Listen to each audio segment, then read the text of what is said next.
The teachings this week start with a preparation for the Chinese New Year, because it's early this year. So normally the Chinese New Year is in February, but this year it's at the end of January. So we only have 2 weeks before it is the Chinese New Year. We have it sort of back to back with our New Year, which is fun because all of you here at the Shala know what that means. What does that mean, Annette? Clear your clutter. Clear your clutter.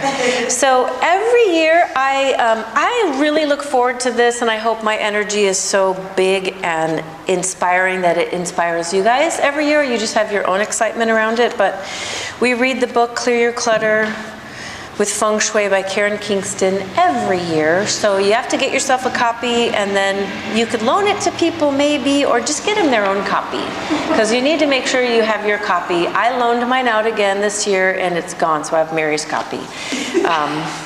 But it's such a great book. It's that book that you do want, like, write all your friends to read, or your family, or whoever. So, but Karen goes into energy, which is what we study here at the Shala, and what you study as Ashtangis and yogis, that this is a pranic practice. So this is an energy practice, and the nadis, the meridians that run through the body, are what we want to keep energy flowing through. And we know that when we have blockages of energy, that we have problems physically, emotionally.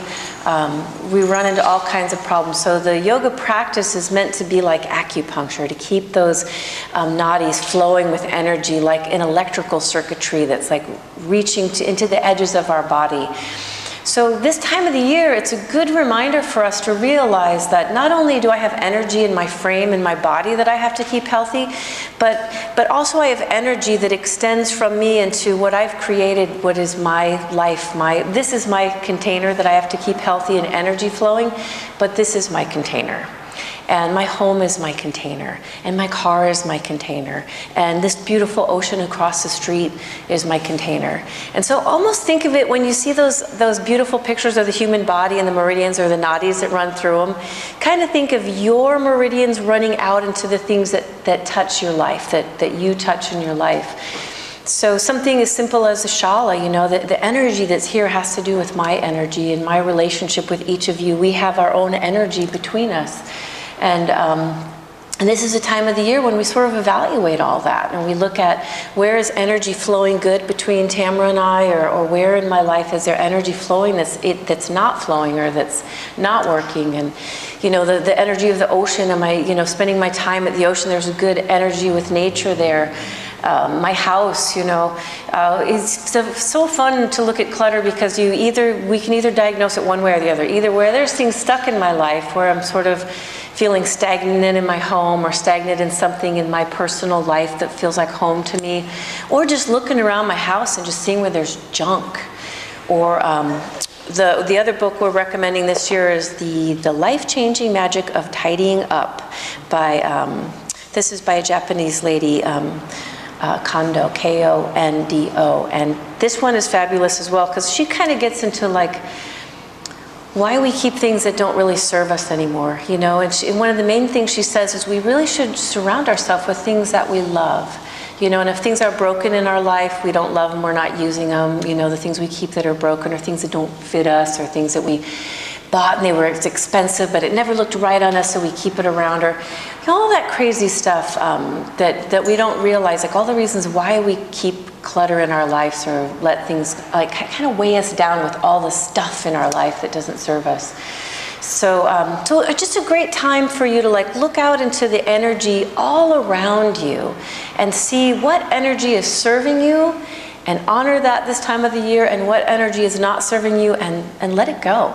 It's very liberating. Those that have done this practice with me every year, it's like I look forward to it, because it's like, for me, it's one of the most liberating things I do, which is making assessments around what's working for me and letting go of things that aren't. It's very powerful. We realize how much in life we hold on to.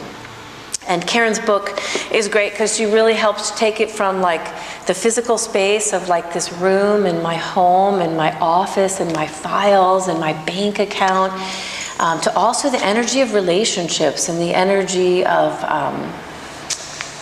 your colon, right?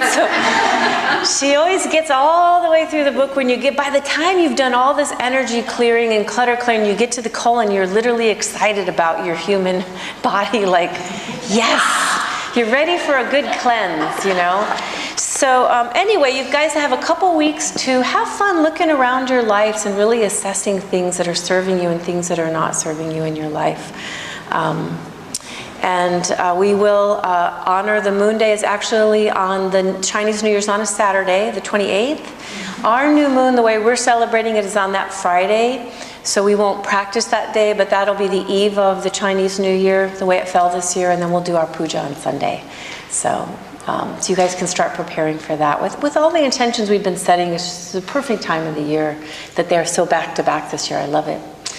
And then we also have our feng shui compass. Ryan brought that. Maybe Teal take a picture of it. We have a beautiful antique feng shui compass, and I'll bring mine in as well. Kind of also, again, looking at us all being the heroes and heroines of our life, and this time of the year, like, you know, making decisions around what you want to bring into your life this year. Kind of these two mixing together nicely. So it's fun. We'll talk a little bit more about the science of feng shui next week. We've been studying the 8 limbs of the Ashtanga lineage, and we've gotten as far as the first 2, which were what? Yamas and the niyamas, how you are in the world and how you take care of yourself. And then last week was pranayama and asana, and we were saying asana is kind of like the vehicle, right? So this is what's going to take us to higher consciousness and more vibrant health and a higher way of being. And the way that asana is going to do that is by this fuel, which is going to be the breath. The very powerful, high-octane fuel we use in Ashtanga is ujjayi breathing, to fuel our bodies and our brains and our energy, and to fuel our consciousness as well on this path. And one of the places it's going to take us is into the latter 4 limbs of the Ashtanga practice. And what are the latter 4 limbs? So we've got yamas, niyamas, asana, pranayama, and what are the last 4? Pratyahara, dharana, dhyana, samadhi. So those 4 are considered the internal limbs of the practice. The other 4 were the external limbs. So the internal limbs mean this vehicle of asana is going to take us this direction. So a lot of times we live our life out here, like, you know, in the external world. But this part is really coming into your practice more into your internal self. So pratyahara is literally withdrawing from your senses, you know, where you're able to come here and focus and not be drug all around by your sense of smell and sight and all these things that can pull us around. So fun examples I've had in the past is our first yoga studio used to be next to a fudge, believe it or not, a fudge kitchen, where they cooked all the chocolate. Remember that, Peter? So at nighttime especially, they were cooking up the brownies and the chocolate and the peanut butter, and there was a very sweet couple that worked there at night that was usually like giving each other a hard time. So we were smelling all these great smells, and then we could hear these two like going at each other. And so I'd always remind the students, like, practice pratyahara, you know, you have to focus. But we realize all the time, even like here at the new Shala, like the ocean can be distracting, you know, someone walking their dogs, or the kayaks going past, or the sound of the cars, or a car alarm going off. So when Daskachar described pratyahara, he said, it's kind of like a dog, when you're walking a dog. Have you guys ever seen someone walking their dog, but really the dog was walking them? It was like pulling them down the street. So he said our senses can be like that. Sometimes our senses like pull us around, but instead we have to learn to train like you would train your dog to walk next to you, like train your senses, you know, to not take over for you, you know, take over. So then pratyahara leads us into the next limb, which is dharana, which is what? Which is meditation. Focus or concentration is how it's usually translated. The literal translation is to hold. And so what are we trying to hold? The mind. So we use this breath and this form practice to try to hold the mind. So some of the best places where we can really hold the mind is chaturanga. We're rarely thinking about dinner in chaturanga, right? I hope so. or in some of the balancing poses. You know, and then some of the places where it's harder for us to focus the mind, then we really have to use the breath, the drishti, the gazing point, and the form, you know, to try to help us hold our minds here, you know. And then that brings us into the next state, which Dwayne just said is dhyana. What's that? Meditation. So it moves us into the state of just fully being present. It's kind of like Csikszentmihalyi when he was talking about the flow state, when you become one with the thing that you're doing and you lose track of time, and the next thing you know, class is over. That's when you guys know you had a really focused class. When you lost track of time and you didn't hear the cars, you know, going by, and you were so one with the vinyasa and the breath and the asana that you lost track of everything else. And Csikszentmihalyi said that's when we're happiest. You know, and so I believe he was kind of like tapping into what we try to understand is samadhi. So what is samadhi, the last limb of the Ashtanga 8 limbs? It has so many different translations, kind of tricky business, but one of the most simple translations is bliss. But it's so different from the kind of bliss that we think of, like, oh, I have the right job, I'm making the right amount of money, I live in the right house, I married the right person, I'm so blissful, right? Samadhi is very different. Samadhi isn't attached to anything external, it is something internal for us. Have you ever had one of those moments where, and maybe even nothing was going right in your life, and you were sort of surprised because you just had this really amazing feeling of being content and perfectly happy in that moment? It's so beautiful. That's samadhi. That's when we're in this place that's just, usually they say if you're in flow or samadhi, but you think you are, you're probably not, right? You know, or you have this moment of like, oh yeah, this is it, and that moment has kind of left you or something, but you sensed it then, you know?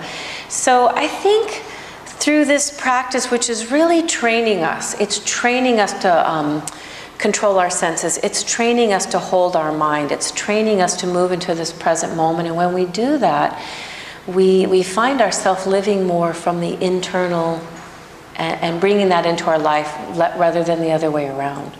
So I come back to this is the most important thing, I think, for me as your teacher, and this practice to remind myself of, as well as you, is that this next hour that we're all going to spend here is really supposed to make a difference in the other 23 hours of your life. And that's what the asana and the breath and everything is really giving us. So the quote for this week is, our words of inspiration are by a longtime Ashtangi in New York, who's also a journalist. She's written some beautiful articles that I'm going to ask Sophia to put online for us. I took this from one of her articles, Catherine Pugh. Do not mistake the method for the goal. The method of Ashtanga yoga is sound. However, the goal or essence of any yoga practice is elevation of consciousness. The magic is not in the pose or how you do the pose or whether or not you practice Ashtanga yoga, Iyengar, or Shivananda. The magic is in you. In you, day after day, week after week, returning to your practice. That is the magic.